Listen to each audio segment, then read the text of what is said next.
What's up, boys? It's the Nostalgic Gaming Channel back at it again with some RTS Sunday, Age of Mythology Sunday, and from today we're doing mission number 24, Not From Around Here. We get to meet this interesting old man named Skolt, who's got this flag that claims he's going to be able to unite all the Norse tribes. But just check it out here. You guys will see what I'm talking about. Come, warm yourself by old Scout's fire. Have you seen a giant with a single eye come past, old man? If you are looking for giants, we have plenty. Ragnorak is nigh, the final battle. As soon as the Norsemen started fighting one another, all the giants came out of the hills to join in. Maybe we could convince some of these Norsemen to stop fighting each other and join us. They would kill strangers as soon as they sighted them. I do have the banner of my own village. If you carry it before you, they'll stop fighting long enough to hear you out. But you won't change any minds. It seems worth a try. The pass between here and the clans is full of giants. But if you promise to keep me safe from them, I'll go with you.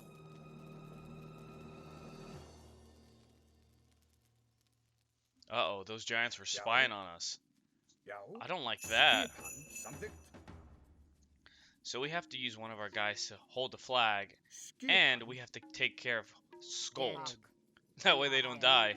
Giants are attacking! And if you guys like giants in this mission, trust me, there's going to be plenty of them for you to see, because this mission is all fighting giants, right? We're going to send a Monroe back just to make sure there was no hidden items or anything, right? But we try and lead this whole mission with our heroes. That way we don't lose any of our infantry. In fact, I got pretty close in this one to not losing a single unit in the beginning. And then you guys will see what happened towards the end.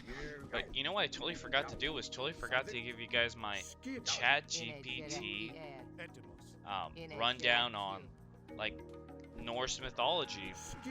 So here's a few little fun facts, right? As I narrate this game here. The Norse pantheon, you know how the Greeks it's called Mount Olympus, right? The Norse pantheon where all the gods are supposed to live and you know, kind of the whole wow, these giants just keep spawning. That's one of the tough things about this mission is there's a lot of giants. Giants are very tanky, very tough, and you have to kill all these temples, otherwise they just keep spawning, and even when you're killing them, they spawn. I don't have any like siege units, right? But the Norse pantheon of gods is called the Aesir, right? And everyone kind of knows the most famous god being like Odin, who's the all-father of all the, well actually Thor because of popular culture, but Odin is like the all-father of all the gods, right? Sometimes he's depicted in popular culture as having two ravens, right? And the two ravens' names are Hyung and Myun. If I probably butcher that name, right? Which are memory and thought. And these ravens are thought to give Odin like information about what's going on in the world, right? Even though they don't actually speak, like they probably just squawk, but they're able to like go out there and be information gatherers for Odin, who's kind of like he's kind of like the Zeus of the Norse gods, right? With him you have Thor. Everyone knows Thor because of, you know, the movies and Marvel and everything. God of Thunder, has Mohenjo-Daro, that big hammer that only he's able to carry, right? So it's pretty sweet. Everyone knows Thor. So I don't think I really need to go more into Thor and like why he's that important, right? He's God of Thunder, crushes people, summons lightning, big strong hammer that he's got to carry, right? But if you're a good boy or girl in Norse pantheon, right, in Norse mythology, if you're a good boy and girl and you die a warrior's death, right, you get to go to Valhalla. And Valhalla for them is like heaven, but you know, every time I've seen it depicted, it's like a big beer hall where people are fighting and drinking and just getting wild in there, right? That's your reward for being a good warrior and being a good soldier. But you have to be chosen by Odin, right? If you're not, because you weren't a real warrior or you didn't die a warrior's death, you don't end up going to Valhalla, right? So you want to make sure that you die on the battlefield. But there's you know what? Norse is a pretty, I want to say Greek is probably the most popular mythology that people draw on, at least in my circles, just because it's so out there and so flushed out and so popular, right? Everyone knows about the Iliad and Hercules, and there's been a Disney movie. I guess technically Marvel's Disney now, but I was gonna say there's been a Disney movie about Hercules and all that. So the Greek mythology gets a lot of love, but the Norse is pretty fleshed out too, right? You see some popular pop culture, like if you guys ever watch anime, what's it called? Vinland Saga. If you guys have ever seen Vinland Saga, it's kind of the, and granted, I haven't seen season 2, so no spoilers in the comments, boys, no spoilers. But it's the story of like a young Viking boy coming up, learning kind of how like his village got destroyed by other people, and kind of the Viking culture, Viking lifestyle. So it's pretty popular too, especially, you know, after Thor and everything. People love Thor for whatever reason. He's not even the coolest of the gods. Like Loki's fantastic, probably one of my favorite of all the mythology gods. Trickster god, does a bunch of crazy things, right? But as you can see, we're stomping through all these temples too. Back to the gameplay for a second. We're stomping through all these temples. We want to make sure we kill all the giants because it's going to make it much easier for us later. If you don't kill these temples now before a bunch of giants have spawned, eventually when you take your base, which we will take in a little bit, right? When you take your base, you're going to end up getting squanched because these giants just keep spawning and coming and they don't stop. Right? And they send a very hefty force, as you guys are going to see. But if, back on the anime topic, if you guys also like, you know, the depiction of like the Norse or just mythology in general, Record of Ragnarok is like a giant Colosseum anime where they invoke Ragnarok, which is the Norse equivalent of like the apocalypse, right? Ragnarok is the ultimate battle between the gods and the forces of chaos, which includes giants, monsters, and is prophesied to be the death of many major figures and the destruction of the world and its subsequent rebirth. So the gods decide to get so mad at humans because they're not, you know, they're living lavish lives and they're not paying proper respect to the old gods. So they say, forget this, we're starting over, and they invoke Ragnarok. And I love Colosseum like tournament anime, so it's fantastic in that aspect. The animation's good, the drawing's good, a lot of history behind it. Like they explain a lot of obscure historical figures or popular historical figures and show them in a cool light, kind of like how the Fate series did, right? With some of the characters that they picked out and made them pretty popular, and they're actually based on real life people. So that's I'm always a fan of that. At this point here in the battle, I think I just lost one hoplite, but throughout the whole thing I hadn't lost a single hoplite. I was going for a deathless run, but then I realized I think one of them died right at that portion. But so there's two sides where the giants live too. There's the one on the right. At this point I didn't realize I had already I had lost the hoplite. So I was like, oh man, I'm gonna keep this boy alive. He's frozen, but he's staying. So there's giants on the left, which I'm clearing out now, and there's giants on the right because it makes a big like T intersection. And you build your base in the middle of the T. And not T like drink, T like gossip, T like it's an actual letter T, right? So we're killing as many giants as we can to keep ourselves safe later, but we want to keep Skull and his flag bearer back because they're nothing but a liability at this point. They literally can't do anything but just walk around. I don't even think Skull has an attack. But it's pretty nice of him to help us out, right? He's a mysterious old man here. Yeah, see, that's where I think I lost one because it says 49 out of 50. And it's kind of like, wow, this guy's nice enough to help us. Like, thank him for giving us this flag. He's going to help us in this quest. Like, he's... have rolled boulders into our path. What will we do? Only Siege will be able to make a dent in that wall. Build up our defenses. Construct siege to attack that wall. Yeah, so now we need to build siege weapons to break those down. I mean, technically, you don't need siege weapons. Because I did it a second time, and I'll probably do like a little short skit later that shows the giant epic battle that I produced. But you don't need siege weapons to kill those. As long as you just run them down. It takes a long time. But if you get a bunch of throwing axemen and you give them that throwing axeman buff, it ends up working out for you. So they're nice enough here to give you a ton of pigs. Because they don't expect you to be here for super long. This is a shorter mission, right? But it's definitely an increase in the difficulty level once we get a little bit further in, right? Fighting all the myth units and all the giants in and of itself is a tricky task. Granted, they give you an overwhelming amount of units, but if you don't micro properly, your guys are going to get stonked on by the big giants. Because giants have a lot of health, and these guys are constantly spawning, right? I'm pretty sure they had their spawning counter turned up a little bit, and on the higher difficulties, I'm assuming it's going to be much more, much more units, much more quick, right? So this is one of the rare occasions we actually will power up the hunting dogs and the one that lets them get up fatter, like the livestock ones. And we're going to take our 4 heroes and we're going to go clear out all these giants, because heroes are much stronger against giants than our actual hoplites. Plus, we can't rebuild the hoplites, so I didn't want to lose any of them if we got into a major epic battle, right?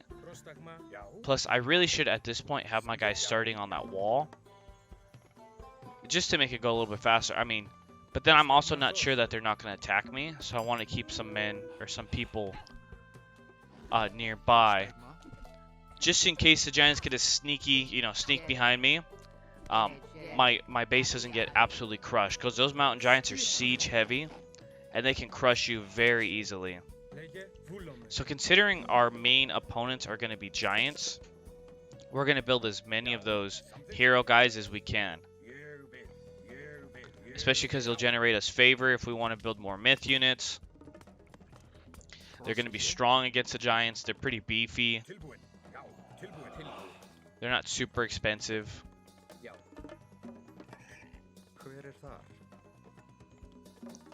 And on this one, I mean, the resource upgrades are not super important, just because you're not going to be here super long, and you guys will see what happens at the end. I know I keep saying that, but there's going to be a little trick for you guys at the end here.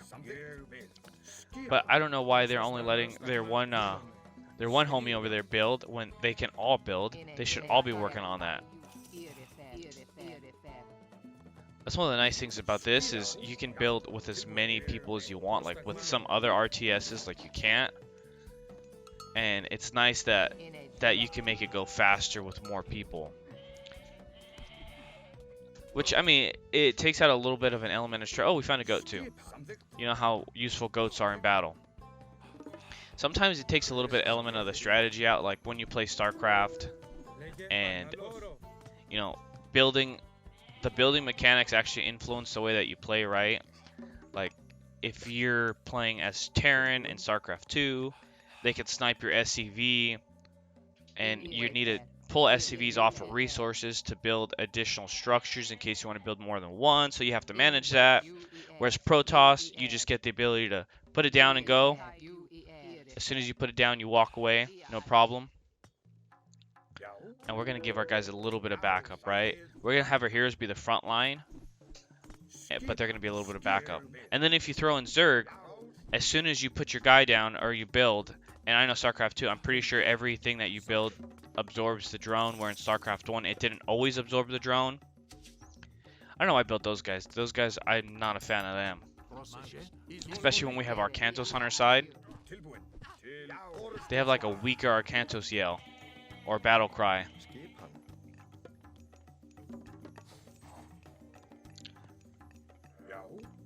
I do like the reverb echo they put in his voice lines, though. I think that's pretty cool.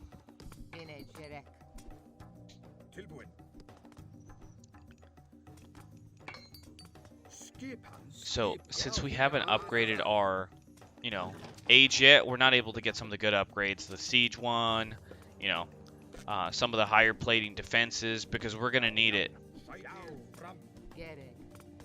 I underestimated how serious the epic battle in this mission was because I didn't remember it. Oh, looks like I may have already gotten flame weapons. No, maybe I'm wrong.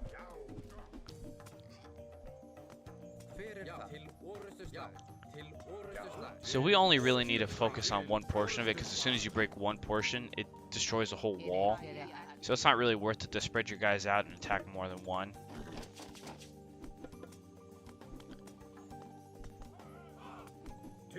But I'm a big throwing axeman fan. Like, I think throwing axemen they're better than slingers, right? I don't think they're as good as bowmen, right? Or archers from the Greeks. But they're good mid-balance, right? Because they can build, obviously. They're pretty fast. They're not super expensive, right? They're pretty strong. Like, they're stronger than the slingers. I mean, I don't have the numbers in front of me, but this is based on feel of playing the game, right? I feel like they're stronger than the slingers. Like, they take less time to die. Right, so they're a good little midpoint because you can build them all the same from the same barracks, whereas with archers from the Greeks, you have to build its own. And then they have archers and counter archers where throwing axemen just do it all. They take their axe and they throw it. And if you guys have ever done axe throwing before, it is not easy to do, right? Shooting a bow is, I think, much easier than throwing an axe. That's why they have like Olympic shooting with arrows, like bow and arrow, rather than axe throw, just because of the difficulty, I would say. You have to weight it properly. If it's not weighted properly, like with an arrow, all you have to do is make a little fletch, right? Make a little, yeah, the fletch and the stem and the arrow. But with an axe, you actually have to make an axe. And we're gonna go for our big old giants here in our walking woods because walking woods is a fantastically cool god power. And well, I think Chiron can handle that one by himself. He's a big boy, right? And I'm a big fan of the actual giant. And if we're fighting giants, we might as well counter giants with giants, right? Plus, we've already done the battle boar. They both are siege units, right? Oh man, we left Chiron all by himself. And there was nothing even over there for us to fight.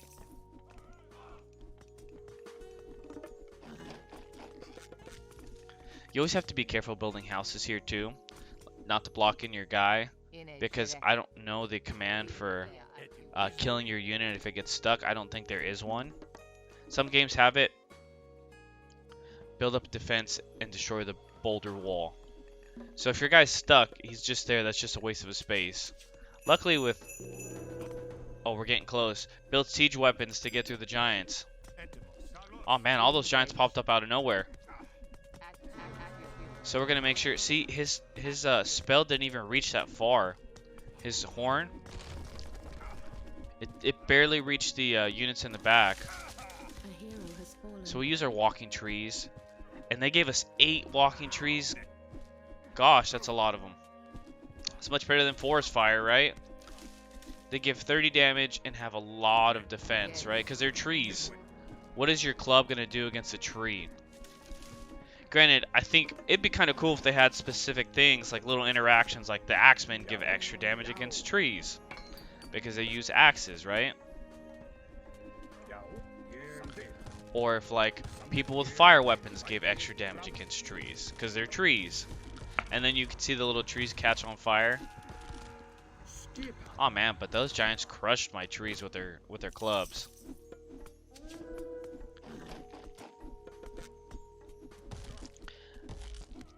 And trees are, I believe, siege. Yeah, see, they have siege. So I could probably have just used those trees to kill the rock walls. No cap.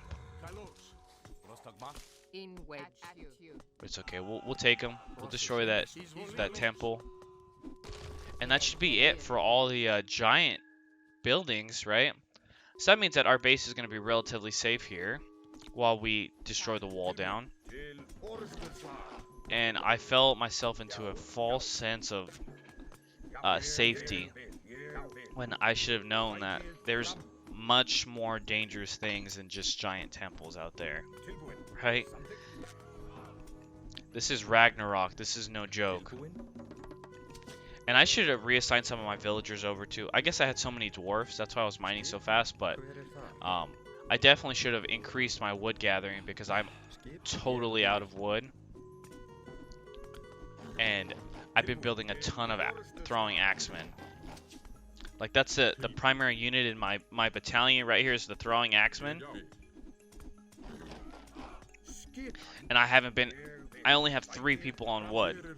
So I've been draining my wood the entire time without actually replenishing it properly. Let's see how much damage he gives. He gives a decent amount of damage. Why did he use his special meter? Maybe because he did like a big crush and gave extra damage. Yeah, see, and this is the part where it gets really difficult.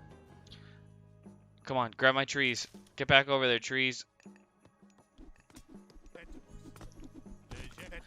So I do the second part of the video here that I'll release probably later in the week is me using all my resources possible to fight this, but you guys are gonna see what happens here. It ends up being a pretty crazy experience. So I'm like, okay, let me reassign my guys for battle, right? There's not that many giants, and look at my army. I was like, my army's huge. I was like, I'm about to crush these guys. And luckily the giants walk pretty slow. Oh, I guess I did do it without siege. I didn't build any siege units. I wonder why I didn't build a fortress. Or a market.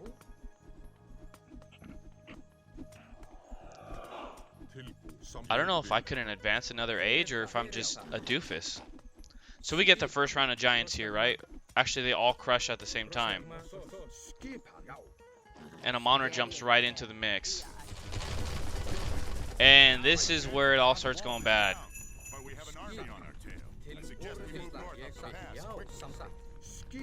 So they drop the devastating earthquake on me, and I go, okay, well, I can't rebuild anything. At least let me try and kill some of these guys so I can move forward.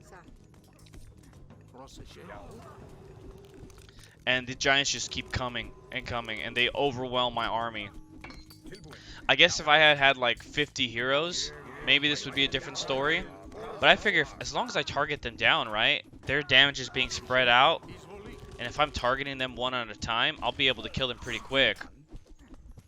And I see my army very quickly starts getting demolished, right? They very quickly are getting dissipated. So I say, hey, I gotta get out of here. Let me bring Skull. Let me get out of here. That's my one lose condition is Skull dying, right? So thank goodness, look at the flag bearer.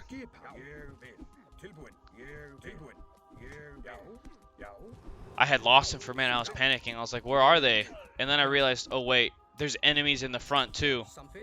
I can't just hold them off with the back. There's enemies literally in the front.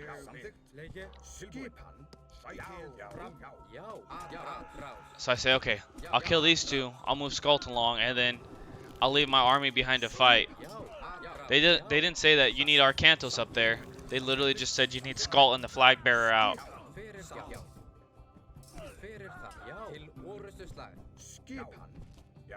Okay. Oh man, and there's more giants.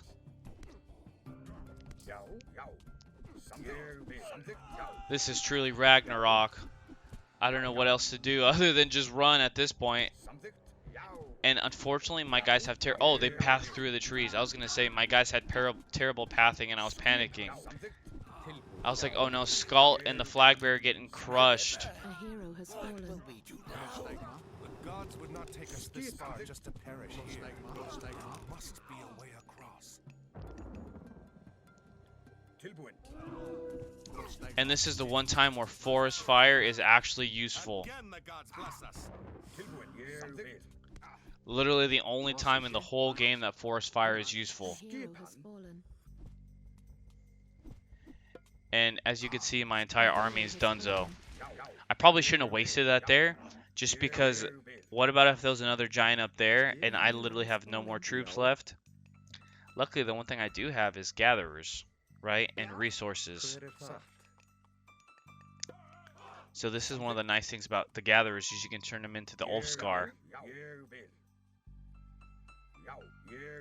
And I'm thinking to myself, escape with the giants, Muscal, and Arcantos. Arcantos is the one guy that you need up there. Right? So I'm going to have to res Arcantos.